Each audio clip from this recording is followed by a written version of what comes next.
Hey man, welcome back. It's been a while, but I really wanted to get this moment in my life kind of captured because I'm at Kent State, and there's a couple of places for men and women of my generation. I was 12 years old in 1970, and it was 2 years after the death of Dr. King, the murder of Dr. King and Robert Kennedy 2 months later. And our country was still reeling, and I was 12 years old and getting ready to move to Washington, D.C., where I've been living ever since. And it was a crazy time in America. And when May rolled around, it was May Day, and a lot of people were really agitated, particularly on campus, because what had happened, that was really so much was going on. You had the women's movement, civil rights movement, the war in Vietnam. Cesar Chavez was organizing migrant workers in Southern California.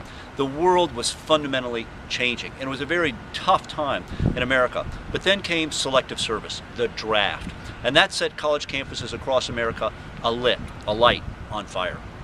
Now, where I'm standing, for those of us from that generation, this is like Delaney Plaza in Dallas, where John Kennedy was assassinated. It's like the Lorraine Motel in Memphis, where Dr. King was assassinated. This is that spot where, for anybody of my generation, National Guard soldiers took aim and fired on students right down here. And you can actually see in the back there are a small memorial to the 4 students who were killed then. And just a couple of days later, and it's something that's oftentimes overlooked, in Jackson State University, 2 African Americans were killed in a similar protest. But this really fundamentally changed America. And of course, many people know about Crosby, Stills, Nash and Young's song. This was a pivotal moment. So it's a powerful time for me in my life to be here at this place. But what I wanted to talk about today was that was a time when a generation 80 million strong, the baby boomers, kind of chose, and some would say were pushed, but they chose to drop out and rage against the machine.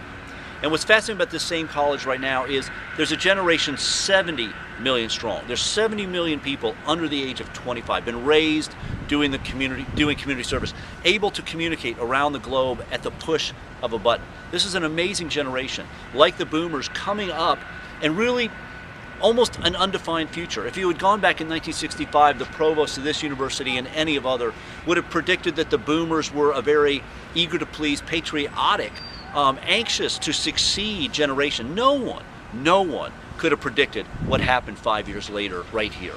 The same thing's true right now. Most university provosts would look at a generation of millennials and say they're apathetic. All they do is do this all day long. You know, they don't belong to anything. They're all these individuals. Well, the reality is their future's just as difficult to predict because they just got drafted. There was a universal draft where everybody of that generation economically just got drafted. How they react is to be determined, but I pray and I hope that rather than rage against the machine, they realize they have the power to take it over. And that potentially through their everyday purchasing power and the power of the vote, they can do things that the hippies only dreamed of. I'll see you there.